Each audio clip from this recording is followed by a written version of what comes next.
Assalamualaikum. Jangan lupa like, comment, and subscribe.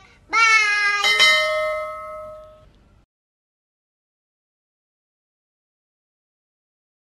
Assalamualaikum warahmatullahi wabarakatuh. Waalaikumsalam.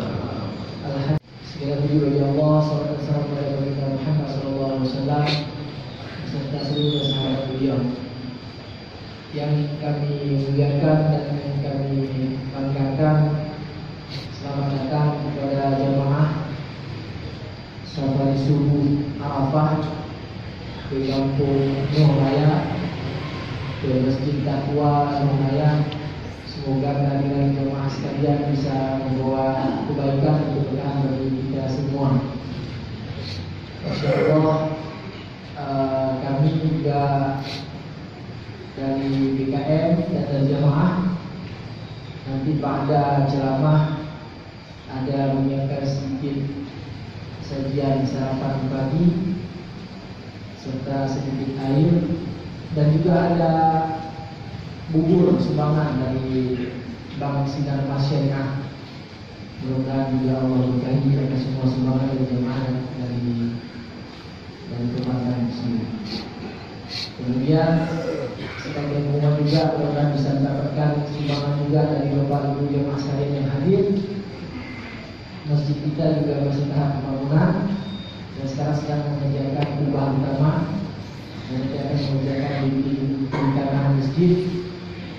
Jadi jika ada yang ingin berinfak untuk membangun masjid, maka dengan segala hormat kami sangat mengucapkan semua dari Bapak Ibu jemaah sekalian.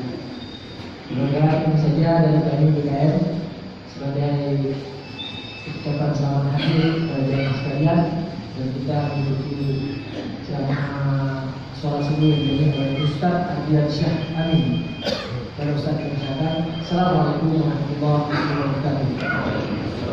Assalamualaikum warahmatullahi wabarakatuh. Alhamdulillah, mudah-mudahan amal ibadah kita pada subuh yang berbahagia ini Allah terima.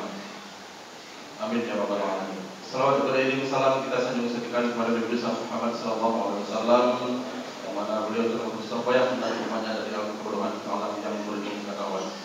Kata penghormatan kami kepada tuan guru kita, Guru Dr. Kami Sofian, kami hormati Bapak Gisi dan perangkat kampung, yang kami muliakan Ketua BKM dan perangkatnya. Izinkan saya menyampaikan salam dari Ustadzul Arafah yang beliau pada seluruh berbahagia ini tidak bersama kita. Beliau ada ulangan dengan Bapak Daniel, Pangdam Iskandar, Pangdam Bukit Barisan. Untuk itu beliau mohon maaf kepada kita karena beliau tidak hadir bersama kita. Insyaallah subuh yang akan datang kita mengunjungi Masjid Al-Ansar Kampung Mulia, pas di belakang Metodis ya, jalan belakang Metodis ataupun Taufik Kopi, Jalan Majobarin. Insyaallah. Alhamdulillah pada subuh yang berbahagia ini penceramah kita yaitu Dr. Tengku Kami Sofian LC5. Kepada Al-Mukarram kami persilakan dengan segala hormat. Lebih dan kurang kami mohon maaf. Wabillahi taufiq wal hidayah. Wassalamualaikum warahmatullahi wabarakatuh.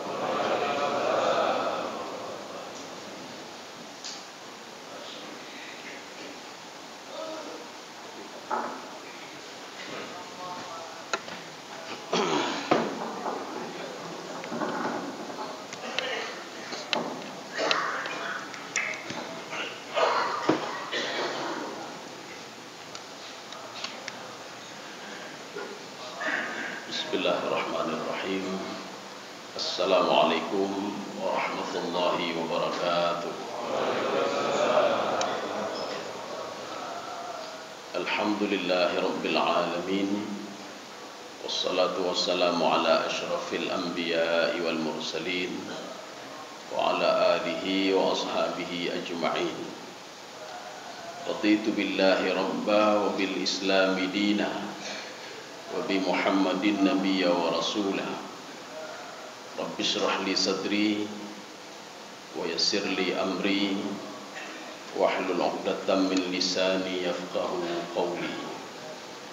Allahumma ij'al jam'ana hadza jam'an marhuma wa tafarruqana min ba'dihi tafarruqan ma'suma. Yang saya hormati Bapak Kecik, Imam Cik, Imam Mukim, Ketua BKM, Imam Rawatib, pengurus BKM Masjid At-Taqwa Long Raya, kemudian kepada jamaah Arafah, kaum muslimin dan muslimat, sidang jamaah subuh sekalian yang dirahmati Allah Subhanahu wa taala. Di dalam Al-Qur'an itu nabi-nabi itu ada panggilan-panggilan khusus. Termasuk Nabi Ibrahim alaihissalam, ketika Allah menyuruh kepada Nabi Muhammad sallallahu alaihi wasallam, "Wadhkur fil kitab Ibrahim innahu kana siddiqan nabiyyah." Jadi Allah Subhanahu wa taala mengatakan kepada Nabi Muhammad, "Wahai Muhammad, perlu kamu ketahui dan katakan kepada umatmu, itu Nabi Ibrahim itu siddiqan nabiyyah." Beliau adalah nabi yang siddiq. Jadi bukan namanya saja siddiq. Artinya siddiq, semuanya siddiq. Kata Imam Jalalain dalam tafsir beliau, siddiq itu apa? Siddiqun fi aqwalihi wa af'alihi wa halihi. Jadi beliau itu benar dalam ucapannya, benar dalam perbuatannya, dan benar dalam keadaannya. Artinya tidak terbawa dengan sistem. Seorang biasanya dia ngomong A terus. Kemudian ketika masuk ke dalam sistem, A itu bisa berubah menjadi B. Ya, Pak. Jamun kepegah harum. Ketika masuk ke sistem, jut hana buku. Ya, harum becut hana buku. Ya, Pak. Kah hana buku ya, Pak. Karena apa? Kalau macam-macam di sistem, beliau tidak dipakai lagi dalam sistem itu. Tetapi Nabi Ibrahim alaihissalam dipuji oleh Allah Subhanahu wa taala, siddiqan nabiyya, luar biasa dia. Bahkan Nabi Ibrahim alaihissalam, beliau punya masalah bukan dengan kaumnya saja, bukan dengan Numrud saja. Numrud kan orang paling kaya di dunia. Makanya dua raja yang paling kaya di dunia dia itu kafir adalah Numrud dan Bakhtansar. Itu paling kaya di dunia, tapi dia kafir, musyrik. Kemudian dua raja yang paling kaya di dunia, dia itu muslim, Nabi Sulaiman alaihissalam dan Nabi Dzulkarnain. Artinya Nabi Ibrahim alaihissalam bukan bermasalah dengan rakyatnya saja. Nabi Ibrahim kan diutus di Irak, bukan dengan rakyatnya saja, dan bukan dengan Numrud saja, tetapi beliau bermasalah juga dengan ayahnya. Memang ada beberapa tafsir mengatakan itu bukan ayah Nabi Ibrahim. Yang disebutkan di dalam Al-Quran Azar itu bukan ayahnya. Penggunaan kalimat abun di dalam Al-Quran itu tidak hanya ayah kandung, tetapi paman dan kakek. Itu penggunaan abun. Kita kalau ngomong sama orang Arab, kita ngomong abun, mereka itu ihtimal, ada pilihan-pilihan. Itu abun ayah, abun paman, atau abun kakek. Ya. Ini seperti yang dikatakan oleh Nabi Syuaib alaihissalam kepada anak-anaknya. "Wahai anakku," ini anaknya kan 12 orang. "Kalau saya nanti meninggal dunia, kalian menyembah siapa? Na'budu ilahaka. Kami akan menyembah Tuhanmu, wahai ayahku. Wa ilaha abaika Ibrahim wa Ismail. Saya akan menyembah Tuhan ilahaka wa ilaha abaika. Saya akan menyembah juga Tuhan bapakmu Ibrahim Ismail." Ibrahim Ismail bukan ayahnya Nabi Yakub, tidak. Ayah Nabi Yakub itu Nabi Ishak. Nabi Ibrahim itu adalah kakeknya. Ya, jadi Nabi Ismail itu juga bukan bapaknya, tapi pamannya. Maka penggunaan kalimat ilahaka wa ilaha abaika, abun, itu bisa untuk paman dan bisa untuk kakek. Maka di dalam tafsir Sawi dikatakan ayah Nabi Ibrahim alaihissalam namanya Tarikh, bukan Azar. Azar itu adalah pamannya. Kaum muslimin sedang jamaah yang dirahmati Allah. Mungkin kita nanti ada bertanya begini, kalau di antara Nabi ayahnya itu ada yang berbuat maksiat, berarti kan sudah putus gara-gara kemaksiatan itu. Dijawab oleh beberapa penafsir begini, la yadurru kufrun ala usulil anbiya, tidak memberikan mudarat sedikit pun. Kalaupun di antara nabi-nabi itu ada orang tuanya atau di tengah-tengahnya itu ada yang berbuat kekafiran. Contoh begini, kita jangan pakai istilah Indonesia lah. Indonesia kami tahu Pak. Gara-gara nila setitik rusak susu sebelengah. Itu tidak berlaku Pak. Tidak berlaku bagi dalam Islam, tidak berlaku. Kalau ada najis sedikit masuk ke dalam bak yang lebih daripada 2 kulah, la yunjis, tidak membuat najis. Atau ada air mengalir walaupun sedikit, airnya mengalir, ada najis di situ, la yunjis, tidak memberikan mudarat sama sekali. Tapi kalau dalam bahasa Indonesia gara-gara nila setitik rusak susu sebelengah. Ya, Pak. Masa gara-gara setitik isau tebau belangang jurulah. Tapi kalau di dalam ni kan tak, kita tetap bisa berwudu. Asal tidak merubah warna, tidak merubah rasa. Lebih daripada 2 kulah. Kaum muslimin sedang jemaah yang dirahmati Allah. Sekarang sebenarnya ingin kita bicarakan, ada 4 inti dakwahnya Nabi Ibrahim. Kalau ada yang mengatakan ayahnya berarti kepada ayahnya. Kalau ada yang mengatakan pamannya berarti pamannya. Yang baik dan mendawa-dawa ya. Yang baik dan mendawa. Lagi urun mendawa pun aja. Mendawa sama yang 8 dengan 20. Nyom degah 8, yang betul kamu, bukan 20, yang betul kamu. Ijak kelompok di tengah-tengah, kita di tengah-tengah saja. Ada yang pergi tengah-tengah, baik dah semayang. Hana 8, hana 20. Kita santai-santai saja, di tengah-tengah saja. Tadi buat kedai kopi dia. Mana karu-karu? Ya, yang karu-karu awaknya. Ya, jadi artinya kita enggak usah ribut-ribut. Hana perlu karu-karu ya. Makanya Nabi itu dikirim kepada bilisani qaumihi. Nabi itu dikirim sesuai dengan bahasa kaumnya. Bahasa yang dipahami oleh kaumnya, adat istiadat kaumnya. Maka tidak ada nabi dari kelompok lain pergi ke kelompok lain. Hana ya baik. Karena nanti dia akan memaksakan diri. Tapi semua nabi tidak memaksakan diri. Nabi Ibrahim kepada kaumnya, semua kepada kaumnya. Maka Nabi Ibrahim alaihissalam ketika mendakwahi ayahnya ada 4 poin. Jadi ini kalimat ini kata Syekh Tantawi adalah kalimat gaya bahasa santun namanya. Adanya cara pegah bangun runcinya nama. Dalam Al-Quran diajarkan bagaimana cara ngomong dari anak kepada orang tua. Diajarkan juga bagaimana cara ngomong orang tua kepada anaknya. Diajarkan bagaimana cara muamalah seorang hamba dengan Allah. Diajarkan bagaimana muamalah seorang hamba dengan hamba. Makanya penggunaan kalimat ya abadi, ya abadi. Menyodakkan dari mana kalimat ya abadi? Abadi itu apa itu? Dalam kitab Sibawai, beliau mengatakan ta itu iwat anil ya. Itu pengganti ya. Sebenarnya ya abadi itu adalah ya abi, wahai ayahku. Ya, Mbak. Maka seorang kadang-kadang dia menggunakan ya abah. Abah itu dari mana? Apa abahnya? Mbak. Ta itu ya abah ada ta marbutah atau ha iwadan anil ya, pengganti ya. Abahnya ya abinya Mbak. Ya abadi, ya abinya ya abi. Beda pikir pun ya abadi. Mbak. Abadi itu dengan tak maftuha, itu tak itu iwat anil ya, pengganti ya. Jadi kita ngomong abi boleh abadi, ya abah. Ya abah dengan tak marbutah atau ya abah. Ini namanya Syekh Tantawi mengatakan uslubut talattuf, gaya bahasa santun namanya. Ngomong sama orang tua. Jadi kenkah ke namanya. Jadi gaya bahasa santun. Demikian pula ketika Luqmanul Hakim ngomong sama anaknya, ya bunayya aqimis salah. Wahai anakku, dirikan salat. Gaya bahasa santun, Pak. Sehingga mudah dicerna oleh anaknya dan terjadi interaksi dengan orang tua dengan anaknya. Kenapa? Karena dia manggil anaknya dengan gaya bahasa santun, Pak. Ya bunayya, ya bunayyarkam ma'ana. Ya bunayya juga. Nabi Ismail alaihissalam juga ngomong sama ayahnya Ibrahim, ya abatif al ma tu'mar satajiduni insyaallahu minas sabirin.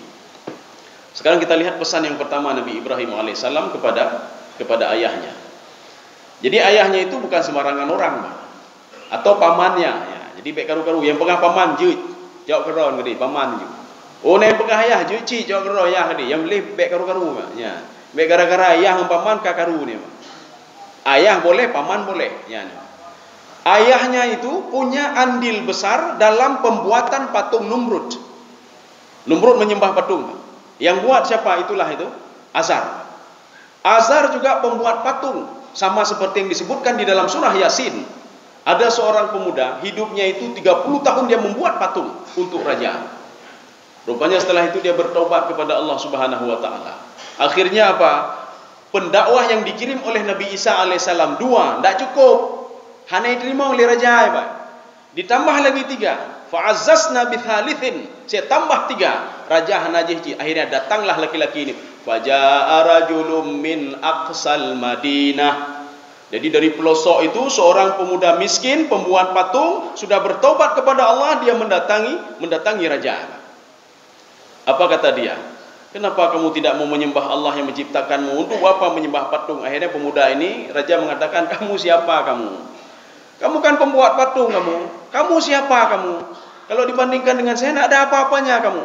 Akhirnya apa? Diikat pemuda ini. Dalam satu riwayat, itu kaki dan dipisahkan kaki dan kakinya ditarik satu ke kanan, satu ke kiri. Dalam satu riwayat lagi, itu duburnya dimasukkan sesuatu besi. Dalam satu hal lagi diikat dia sehingga dimasukkan ke dalam sumur. Maka dikatakan dengan ashabur rassi. Kaum muslimin sedang jamaah yang dirahmati Allah. Artinya ada pembuat patung yang baik juga, bukan jelek semua, tidak. Azar itu seorang pembuat patung, tapi dia tidak mau menyembah Allah, dia menyembah patung. Sehingga pesan yang pertama, ya abadi, lima ta'budu ma la yasma'u wa la yubsiru wa la yughni 'anka syai'a. Kamu untuk apa nyembah patung itu? Pernah dengar? La yasma' wala yubsir. Maknanya apa? Mintalah kepada Allah. Allahu sami, Allah Maha mendengar. Maka ketika berdoa dia, tak berdoa dia tengah malam, tak berdoa tak tidur, tak berdoa kepada Allah Subhanahu wa taala. Allahu sami. Kemudian bawalah nama Allah ini, Pak. Bertawassullah dengan nama Allah ini. Sebagaimana Nabi Zakaria ketika minta anak, innaka antas sami', engkau Maha mendengar ya Allah. Ya Allah. Makanya kita jangan salah juga. Nanti kan doa itu kan ada SOP-nya, Pak. Baik kita nyodanya mati ada bubut aja, mati bubut aja. Perintah nada jalankan, Pak. Kemudian larangan kita jalankan terus. Kita berdoa kepada Allah. Ini seperti Rasulullah katakan, orang bodoh itu al-ahmak, kata Rasulullah sallallahu alaihi wasallam. Dia buat maksiat dan tetapi dia minta untuk dimasukkan ke dalam surga. Itu orang bodoh namanya. Nyangga kerja dan teputan kerja Pak tukang gaji lun tu. Gaji lah kerja atas temputan ni, Pak. Dia minta surga kepada Allah, tapi maksiat dia lakukan. Ya Allah, dapat halal dalam surga, ya Allah. Lun cukup ya Allah dalam surga tu. Mati ke bubur juga, ya, Pak. Perintah Allah tidak dia lakukan. Ini ahmak namanya, bodoh namanya. Jadi makanya pesan Nabi Ibrahim alaihissalam, itu patung itu tidak mendengar apa-apa. Wala yubsir, dan dia tidak melihat. Melihat itu yubsir atau basir. Innallaha bikulli innallaha ala kulli syai'in ada basir. Basir itu apa? Di dalam tafsir Baidawi, basir itu adalah sesuatu hal, ini kata Imam Baidawi, ala daqiqatul ahwal fayudabbiruha. Allah sampai hal yang kecil sekalipun itu diketahui oleh Allah Subhanahu wa taala dan dikontrol oleh Allah Subhanahu wa taala. Itu makna basir. Kalau Allah sudah bersifat basir, kenapa tidak minta tolong sama Allah? Allah tahu isi hati kita. Allah tahu apa yang terjadi sama kita. Kenapa tidak minta tolong saja kepada Allah Subhanahu wa taala? Lagi dulu sama Allah, ya, Pak. Apapun yang terjadi, Pak. Penyakit berasal dari Allah, musibah berasal dari Allah. Kita dapat kekayaan dari Allah, yang mencabut kekayaan juga Allah. Yang memberikan rezeki Allah, mencabut rezeki juga Allah Subhanahu wa taala. Yang jauh rezeki ke Fir'aun tu Allah, yang cabut tu Allah cina, Pak. Yang pudih Fir'aun Allah, yang cok Fir'aun tu Allah cina. Jadi artinya apa? Sampai sekecil apapun terus dikontrol oleh Allah Subhanahu wa taala. Sehingga salah satu sifatnya adalah basir. Wahai ayahku, rugi sekali kamu buat patung. Kemudian kamu juga menyembah patung. Sudah, ini 2. Yang ketiga, wala yughni 'anka syai'a. Tidak memberikan manfaat, tidak memberikan mudarat apa-apa sama kamu. Patung ini. Makanya ketika terjadi gempa, tsunami dan lain sebagainya, nurung-urung penyembah patung dipepuan membayar. Jadi artinya apa? Dia tidak teringat lagi, Pak. Ini seperti yang digambarkan dalam Al-Quran. Mereka menyembah patung, saya biarkan kata Allah. Tetapi ketika terjadi sesuatu, dia akan lupa dengan patung-patungnya. Dia akan lupa dengan yang dia sembah. Maka mendungkan lewat Allah menumpah. Ketika sudah tidak ada lagi, kaki cok patung lo, ditembah patung lo, ditembah bak kaya lo, gejau bukit, dia tembah bukit. Sebagaimana kaum Samud. Kaum Samud karena melihat hebat sekali bukit itu, gunung itu, batu itu hebat sekali, bisa mendatangkan manfaat kepada mereka. Manfaatnya apa? Mereka kan bisa memahat. Wa thamudan ladzina jabus sakhra bil wad. Kehebatan kaum Samud Itu gunung-gunung, kata Imam Al-Qurtubi, sampai 1.700 batu bisa mereka pahat menjadi rumah. Hebat sekali mereka. Batu itu income bagi mereka. Karena batu itu income bagi mereka, maka mereka menyembah patung. Begitu juga orang-orang Jepang. Begitu juga di Yaman itu Ratu Balqis. Ratu Balqis karena melihat matahari itu manfaatnya luar biasa, maka dia menyembah matahari. Orang Jepang itu melihat matahari itu memberikan manfaat luar biasa, dia sembah matahari. Maka Allah katakan dalam Al-Quran, jangan kamu sembah matahari, jangan sembah bulan, sembahlah yang menciptakan matahari dan bulan. Itu adalah saya, kata Allah. Kaum muslimin sedang jamaah yang dirahmati Allah. Ini yang pertama. Yang kedua, dimulai dengan ya abati juga. Ya abati, ini gaya bahasa talatuf namanya, gaya bahasa santun. Artinya apa? Sampai orang tuanya sendiri, ayahnya sendiri, pamannya sendiri, dia dakwahi oleh dia. Menyuguhnya menyona ronci, lah ita dakwahi tanya undu. Waktu dia pegah bino, kai pegah katanya, kakilah bah lagi yang mana berani bah. Tapi Nabi Ibrahim artinya menjadi contoh. Coba lihat Nabi Ibrahim, dia sampai pamannya berani dia dakwahi, orang tuanya berani dia dakwahi. Kemudian dengan bahasa yang santun lagi, dengan bahasa yang bagus. Yang kedua, ya abati, ya, inni qad ja'ani minal ilmi ma lam ya'tika.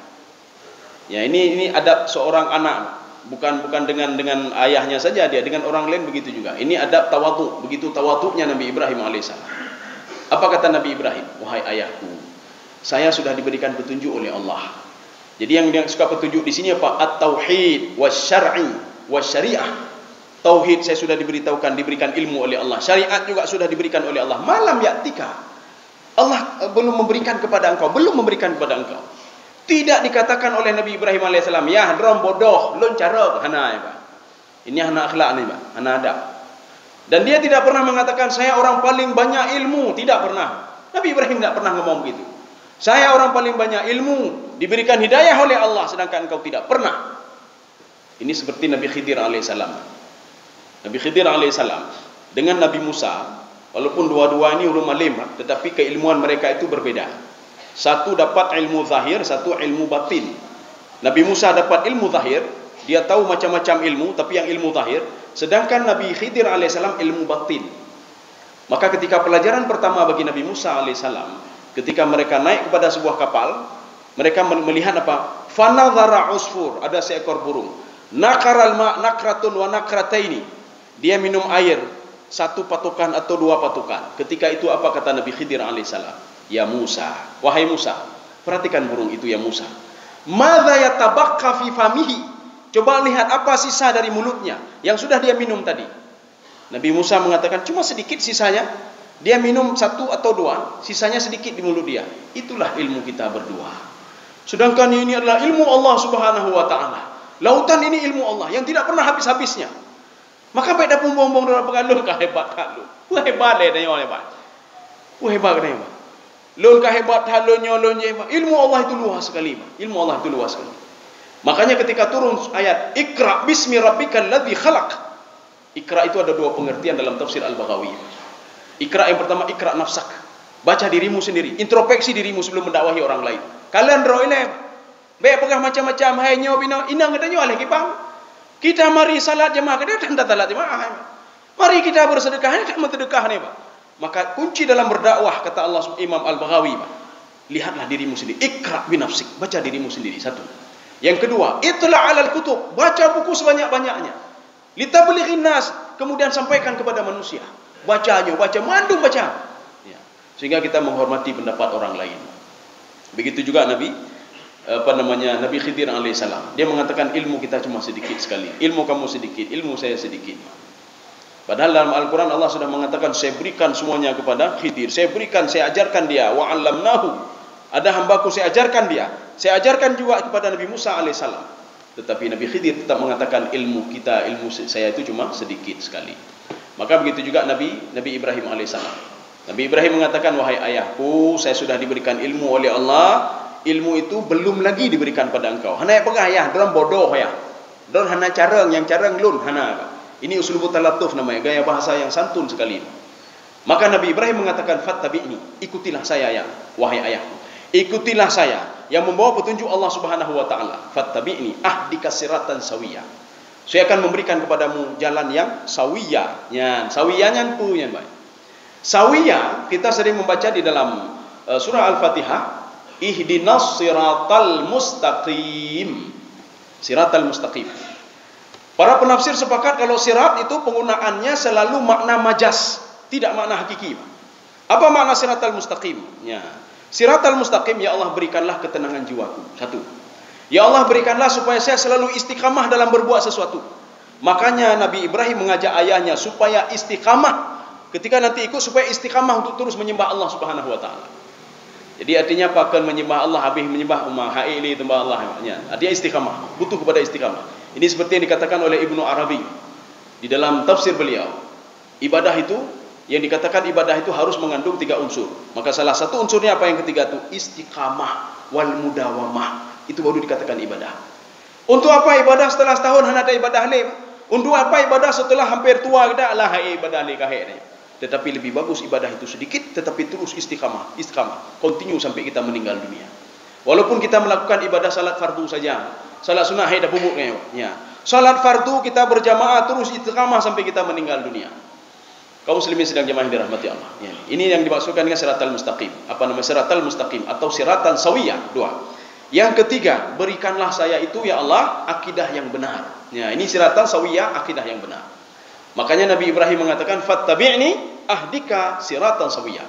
Akan saya berikan kamu itu pemahaman wahai ayahku, wahai pamanku, bagaimana akidah yang benar itu. Kaum muslimin sidang jemaah yang dirahmati Allah. Kita lanjutkan, ini pesan yang kedua. Sekarang pesan yang ketiga. Ya abati, wahai orang tuaku. Yang ulang-ulang lama, diulang lagi Pak. La ta'budis syaitan. Ini maksud la ta'budis syaitan, ta'bud di situ jangan kamu patuh. Jadi bukan menyembah kepala ke bawah, tidak. Patuh kepada syaitan saja tidak boleh. Apalagi kita mengadopsi semua apa yang dikatakan oleh syaitan. Pegali syaitan, pegaknya, patuh saja jangan. Mendengar saja jangan. Hati itu kan ada tahapan-tahapannya. Hati itu ada tahapan. Kapan hati itu diberikan sanksi oleh Allah dan kapan diberikan pahala oleh Allah. Imam Al-Ghazali di dalam kitab beliau Ihya Ulumuddin, apa kata beliau? Sanksi itu hati itu, kerja hati ada 4. Yang pertama, hadithun nafsi. Jadi hati itu ada sesuatu hal yang membisik-bisik dia. Baik itu malaikat maupun yang bisik itu adalah iblis. Ketika iblis membisikkan sesuatu kepada seseorang, buat maksiat kamu, buat ini kamu, buat itu kamu. Pada posisi yang pertama ini, seorang itu tidak diberikan sanksi oleh Allah. Karena itu hanya sekedar bisikan saja. Seorang dibisik oleh mereka, salat jamaahlah kamu, berbuat kebaikanlah kamu. Dia dengar saja. Oh, kebaikan. Dia dengar kebaikan. Tidak diberikan pahala oleh Allah Subhanahu wa taala. Ini posisi yang pertama. Posisi yang kedua, hati itu ketika dia respon bisikan tadi, ini namanya muyulun nafsi. Hati ini sudah condong kepada yang dibisikkan tadi. Dia condong kepada berbuat maksiat, tapi belum buat maksiat lagi. Ketika dibisikkan oleh hati, hai korupsi ada gop, lecok ada gop, didengar oleh hati Pak. Ada kecenderungan dia Pak. Orang lain nyohana ne korupsi, hana lagi urungnya. Menyohana ne korupsi lagi nyoju tapi lagi. Akhirnya cenderung dia untuk berbuat maksiat, tetapi belum diberikan sanksi oleh Allah. Seorang ketika ada bisikan-bisikan, salat jamaahlah kamu, dia dengar, dia respon, ya juga ya ada yang. Tetapi tidak diberikan pahala oleh Allah Subhanahu wa taala. Ini yang kedua. Yang ketiganya baru enggak. Ini namanya i'tiqadun nafsi fil fi'li. Hati itu yakin untuk berbuat. Ketika hati yakin untuk berbuat maksiat, ketika itulah hati diberikan sanksi oleh Allah Subhanahu wa taala. Ketika hati itu dia yakin untuk berbuat kebaikan, hati itu diberikan pahala oleh Allah Subhanahu wa taala. Sekarang masalahnya, kenapa malaikat tidak tahu? Kenapa malaikat itu mencatat setelah seorang itu berbuat kebaikan? Kenapa malaikat itu mencatat setelah seorang itu berbuat kejahatan? Karena memang malaikat tidak tahu isi hati manusia. Maka ketika Allah Subhanahu wa taala berdialog dengan malaikat hafazah, apa kata Allah? Anta ta'riful zahir wa ana a'riful batin. Kamu yang tahu cuma casingnya saja. Makanya hatinya kamu tidak tahu. Kamu tidak tahu. Apakah dia kueh kegop dengki kegop, apakah dia ikhlas beribadah tidak ikhlas, apakah dia berniat berbuat baik atau tidak berbuat baik. Ini namanya i'tiqad. I'tiqadu an-nafsi. Jadi kita beriktikad, iya juga ya. Kalau kita salat jamaah akan tenang jiwa, kalau kita buat ini akan begini, kalau saya buat maksiat saya akan begini, saya buat ini akan begini. Itu i'tiqad. maka ketika itu seorang diberikan sanksi oleh Allah Subhanahu wa taala. Ini sanksi ini dibagi dua, ya, teman. Dibagi dua. Ada diberikan sanksi, ada juga diberikan maaf oleh Allah. Bagaimana diberikan maaf? Diberikan maaf kalau i'tiqad itu adalah ittirari, mudarat, ya, mudarat ya, Pak. Arti mudarat tu hana cara lain, ya, Pak. Kadang kata i'tiqad, Pak, tapi hana cara lain, gimana cara lain, Pak? Bagaimana itu? Lagi bui. Kita sudah i'tiqad bui itu haram, harumnya. Tapi hana cara lain harus baca bui. Pada kondisi seperti itu, makan babi tidak haram. Itu namanya ittirari. Satu lagi ikhtiyari, pilihan. Kalau sudah menjadi pilihan, babi itu sebagai suatu hal yang mengenyangkan, setelah kenyang makan lagi babi, itu baru diberikan sanksi oleh Allah. Yang kata-kata lain bina apa kan? Melihat orang yang bukan mahram, ya. Melihat muka, kita sudah tahu melihat muka mahram itu haram. Tak ada depu, i'tikadnya ada depu. Nyo haram dah depu dia, Pak. Tetapi mudaratnya, Pak. Kiba mudarat. Tak berangkat dari rumahan, mungkin datuk mata tapi-tapi, Pak. Tata yang hom ja dengku jauhkan tu, bukan depan mata ambek makala yang harum. Dudor tro cit, natro dengku, tro, tapi hana tro kan tu rumah sakit tu. Kamu pok moto kan, ya. Tak jauh pekan benanci, pekan dengku tro mata ambek makala yang harum. Rawaji tro cit, ho lampare ya, Pak. Ya. Artinya apa? Itu ittirari namanya, Pak. Ittirari apa? Mudarat nih, Pak. Mudarat. Jadi waktu kalinya mudarat nih, Pak. Tetapi kalau ikhtiyari baru diberikan sanksi oleh Allah. Mana ikhtiyari? Ketika ruh makalan yang haram, ketika kalian gede, hai pernah haram lo, kalian tiga tu le. Ya. Waktu pernah kalian tiga tu, inilah diikhtiyari namanya, pilihan hati. Ketika itu hati kita itu dicatat oleh Allah sebuah kejahatan, walaupun malaikat belum mencatat, malaikat hanya debu, nyopu leo, hanya debu malaikat. Malaikat tidak tahu isi hati manusia. Malaikat yang tahu apa hasil daripada itu baru dicatat oleh dua malaikat ini. Makanya nanti di padang mahsyar nanti ada yang suatu hal yang berdebat oleh Allah Subhanahu wa taala. Ada catatan malaikat yang kurang, ada catatan malaikat yang dibuang sama sekali oleh Allah Subhanahu wa taala. Apa yang dibuang itu? Kita beribadah, tapi ibadah ditolak oleh Allah karena tidak ikhlas karena Allah. Tapi malaikat mencatat. Dalam catatan digital malaikat, catatan kita sudah banyak sekali. Tapi banyak ini bisa saja semuanya ditolak oleh Allah karena tidak ikhlas. Karena ujub, karena riya dan takabur dan lain sebagainya. Kemudian ada yang tidak masuk ke dalam catatan malaikat. Nit gedanya, nit gedanya hanya demong, ya. Karena malaikat hanya depu nit gedanya. Padahal niat itu besar sekali andilnya dalam kita beribadah dan lain sebagainya. Dan kekuatan niat itu besar sekali, lebih besar dan dahsyat sekali. Makanya innamal a'malu binniyat. Jadi segala amal itu tergantung niat. Menyonit kabrok dari pen bro, maka hasilnya bro.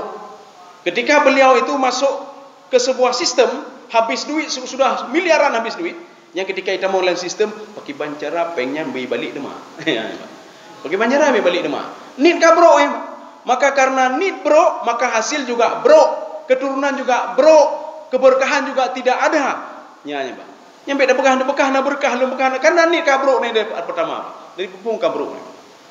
Ini yang ketiga. Yang keempat, ya. Yang keempat ini Pak, al-azmu 'alal fi'li. Seorang itu memang betul-betul akan melakukan kejahatan itu. Seorang itu memang akan betul-betul melakukan kebaikan yang akan dia maksud tadi. Maka dia dapat pahala. Itu contoh. Bagaimana kalau seorang sudah level keempat, kau betul-betul lu menjak sembahyang jamaah, lu menjaknya, tapi ketika di tengah perjalanan kamu meninggalkan. Apakah diperhitungkan itu oleh Allah Subhanahu wa taala sebuah kebaikan? Diperhitungkan. Mana contohnya? Rasulullah ngomong dengan sahabatnya, wahai sahabatku, kalau ada dua orang mukmin dia ketemu, dia berkelahi, dia berseteru, bisayfihima dengan pedangnya, fal qatil wal maqtul finnar. Kalau ada dua orang mukmin, dia bertemu dengan pedangnya, kemudian pembunuh dan terbunuh masuk ke dalam neraka, kata Rasulullah. Sahabat bertanya, ya Rasulullah, kalau orang pembunuh sudah jelas dia masuk ke neraka, bagaimana yang terbunuh ya Rasulullah? Dia kan dibunuh oleh orang lain, dizalimi oleh orang lain. Ya, apa jawab Rasulullah? Yang terbunuh itu dalam hati dia sudah punya niat untuk membunuh orang tadi, tetapi keberuntungan tidak memihak dia. Duluan dia dibunuh oleh orang lain, maka niat dia diperhitungkan oleh Allah dan dia masuk ke dalam neraka. Kenapa? Niat dia kabruk ya pohgop, walaupun tak sempat lagi dia bunuh orang lain. Maka hati-hati dengan niat. Maka dia sudah terbit dari rumah nit mentang, apalagi sudah niat yang keempat, al-azmu 'alal fi'li. Makanya ketika kita salat, kenapa tidak pernah khusyuk dalam ibadah salat? Kita tidak pernah menggunakan yang ketiga dan keempat. Kita selalu yang pertama dan kedua. Baknit, Allahu Akbar. Ni leh bupu ni lah dia. Assalamualaikum. Hai bertemayang leh bunuh. Kah nampu temayang apa? Bu temayang home ya. Jadi artinya apa? Hatinya memang tidak betul-betul berada, dia sedang berada melakukan salat berjamaah, dia menghadap Allah Subhanahu wa taala. Salat apa itu? Berapa rakaat itu? Kalau dia menggunakan level yang ketiga atau keempat, dia i'tiqad. Keyakinan dia. Nyolun mujak temayang, lun temayang menghadap Allah, temayang ashab perakaat adaan lillahi taala. Allahu akbar. Insyaallah dari pertama niat dia akan membantu ibadah dia. Maka innamal a'malu binniyat. Kalau niatnya macam-macam, maka hasilnya macam-macam juga. Kalau niatnya betul-betul, maka hasilnya juga betul-betul. Maka tidurana ketika iu liu ruci, hai nu temayang nu, be main game tabe ya mak. Icok game, ipopo game icok untuk Allahu akbar. Dia tinggal ke urung Tuhan benar Pak, kan tinggal ke Allah Subhanahu wa taala. Maka dia masih level pertama, hadisun nafsi. Hadisun nafsi artinya apa? Ada yang membisikkan kepada dia untuk melakukan kebaikan. Dia langsung melakukan kebaikan terus Pak, tanpa memikirkan terlebih dahulu. Tanpa i'tiqad, tanpa al-azmu. Coba kita salat dengan level yang keempat. Al-azmu 'alal fi'li. Kita betul-betul berazam. Sebagaimana Abu Bakar As-Siddiq. Ketika beliau berwuduk, muka beliau kuning sekali, pucat begitu. Ditanya oleh sahabat, "Kenapa kamu pucat?" Apa jawab Abu Bakar As-Siddiq? "Kenapa tidak pucat saya? Sebentar lagi saya akan menghadap Allah yang menciptakan saya." Ya, namanya. Artinya apa? Ni al-azmu level keempat sudah ada sama dia. Maka kenapa kita tidak pernah khusyuk? Kita selalu level 1 dan 2. 1 dan 2 Pak. Nyo, dah dengar-dengar macam bisikan hati Pak. Semayang jemaah. Oh, nyo jemaah. Ya jemaah. Allahu akbar. Assalamualaikum. Assalamualaikum. Habis assalamualaikum cuk HP buka HP lah. Nak bertahan WA Pak. Gimana caranya Pak? Ni kenapa? Karena kita tidak ada pada level ketiga dan keempat. Kaum muslimin sedang jemaah yang dirahmati Allah. Jadi makanya pesan Nabi Ibrahim alaihissalam yang ketiga, la ta'budi syaitan. Ya, kamu jangan sembah, jangan patuh kepada syaitan, jangan patuh kepada bisikan syaitan. Yang ditakutkan apa? Memang bisikan saja. Yang ditakutkan akan menuju ke level yang ketiga dan keempat. Kalau syaitan membisikkan jangan salat, jangan beribadah, kita respon dengan hati kita dengan al-i'tiqad, atau kita respon al-azmu 'alal fi'li, maka hancur nih Pak, habis nih Pak. Jadi makanya bisikan saja jangan dengar. Seperti yang Allah katakan dalam Al-Quran, la taqrabuz zina, jangan dekati zina. Maksudnya apa? Zina itu kan haram. Mendekatinya saja jangan. Mendekati apa? Fasilitas untuk menuju zina. Halwa dua-dua, dua-dua, kemudian sampai tengah malam mani inang le ho ya Pak. Iwo bengoh ya Pak. Jadi artinya apa? Ini jalan-jalan menuju setan. Pergaulan bebas ya Pak. Kemudian narkoba dan lain sebagainya. Dia akan nanti mendekati kepada zina. Ini artinya apa? Diwanti-wanti dulu Pak. Jangan begini, jangan begini. Wahai ayahku, jangan kamu patuh kepada setan, jangan mendengar setan ya Pak. Karena di dalam Al-Quran nanti ketika masuk ke dalam neraka, di situ disebutkan imedawa Pak. Imedawa pendatang atholu. Ya nih Pak. Atholu itu kan iblis Pak. Jadi ketika dia masuk karena iblis dalam Pak. Karena iblis tidak ada hisab-hisab lagi. Pada hisab iblis Pak. Sudah jelas itu atholu Pak. Ketika dia masuk sudah ada atholu di dalam. Oh ma atholu. Dia katakan, "Ya Allah, dialah yang membuat saya seperti ini ya Allah." Dia menunjukkan setan tadi Pak. "Ya Allah, iblis ini membuat saya tidak salat, tidak puasa, tidak berbuat kebaikan, saya berbuat maksiat." Ya iblisnya ya Allah. Apa kata iblis itu? Oh, baik tuduh macam-macam lu, baik tuduh. Illa anda autukum, saya kan cuma mengajak saja. Saya level yang pertama, hadisun nafsi, saya ajak kalian. Kenapa mau mendengar saya? Kenapa mau merespon saya? Kenapa kamu yakin dalam hatimu kepada saya? Siapa salah itu? Ya. Apa kata-kata syaitan sebagai kata kuncinya? Inni akhafullah. Saya takut sekali kepada Allah Subhanahu wa taala. Syaitan iblis yang berbuat maksiat, tapi keluar kata-kata dari mulutnya, saya takut kepada Allah. Tidak ada di dalam Al-Quran, Pak. Tidak ada dalam Al-Quran manusia yang dimasukkan ke dalam neraka dia mengatakan inni akhafullah. Ana Pak. Kata-kata inni akhafullah itu keluar dari mulut iblis, mulut mulut syaitan. Manusia hana. Itu drawanya Pak. Hana ya cik Allah mentang Pak. Mentang ya tuduh-tuduh kok macam-macam. Tetapi iblis masih mengatakan inni akhafullah. Saya takut sekali pada Allah. Di dunia begitu juga ketika perang Badar. Iblis juga pernah mengatakan apa? Ketika diturunkan malaikat oleh Allah Subhanahu wa taala. Mereka ini lari kocar-kacir semuanya. Jadi rupanya ada pasukan apa namanya itu? Pasukan gelap yang dari iblis. Jadi beliau berubah wujud menjadi manusia, ada beberapa orang. Beliau berdiri di lini pertama. Jadi pasukan kafir itu kan 1000 orang, berdiri di lini pertama. Pasukan mukmin itu cuma 313 orang. Setiap hari iblis itu memantau, Pak. Dia memantau bagaimana perkembangan orang mukmin. Dia lihat, oh hana menang, gimana menang le? Senjata cuma 2. Ini kalau kita merujuk ke dalam tafsir Jalalain, Pak. Di situ dikatakan senjatanya 2. Pedangnya 2. Kemudian baju besinya 2. Kudanya juga 2. Punya mursyid dan Miqdad. Kuda cuma 2. Bagaimana mungkin bisa menang? Sedangkan orang-orang kafir itu kudanya hampir 300 kuda. 300 kuda. Baju besi juga demikian. Akhirnya apa? Iblis ini dia datang kepada orang musyrik. Kalian menang. Tenang saja kalian. Kami berdiri pada lini yang pertama. Orang mukmin nak mungkin menang dia. Senjatanya yang mungkin tumpoi mungkin mbak. Tumpoi mbak. Dua-dua senjatanya. Nak mungkin menang mereka. Tetapi ketika itu Rasulullah berdoa kepada Allah Subhanahu Wa Taala supaya hatinya ditetapkan pada agamanya dan tidak dirubah-rubah hati beliau dan sahabat-sahabatnya. Keyakinan beliau lah yang membuat beliau itu kuat dan hebat. Ya. Maka inilah yang tubuh itu boleh 2 pak. Tubuh je 2 pak. Tapi roh hana Tuhan. Ya, roh hana Tuhan. Roh itu tetap segar sama. Dari pertama diciptakan sampai nanti masuk ke dalam surga, roh tidak pernah tua-tua. Di beda begini, lu ke Tuhan lu. Makanya haik lu jak masjid le, roh pi Tuhan ci. Ya, yang rumbo mai. Makanya ada orang tua itu hebat sekali orang tua. Kenapa hebat? Karena rohnya yang bekerja, bukan tubuhnya.